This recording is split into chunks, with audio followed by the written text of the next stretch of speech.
या क्षणाची सर्वात मोठी आनंदाची अपडेट, लाडक्या बहिणींना आले 3,000 रुपये. तर ज्यांना ज्यांना पैसे आले त्यांनी कमेंट करून सांगा.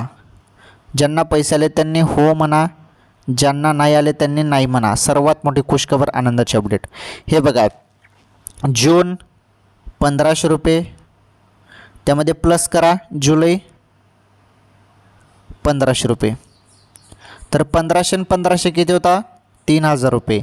हे बघा, आता जूनचा जो काही हप्ता आहे ना, जूनचा हप्ता तुम्हाला जुलै महिन्यात मिळाला आणि हे पैसे जूनचे तुम्हाला आता जुलै महिन्यामध्ये मिळाले. आता म्हणजे पैसे सुरू झालेले आहेत तुमच्या खात्यात, जूनचे पैसे आलेले आहेत 1,500 रुपये.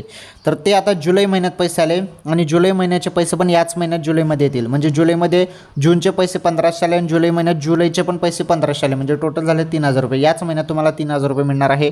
परंतु जूनचे पैसे आता मिळाले, जुलैचे जे काही पैसे आहेत ते तुम्हाला जुलैच्या महिन्यात 3ऱ्या किंवा 4थ्या आठवड्यात मिळणार आहेत.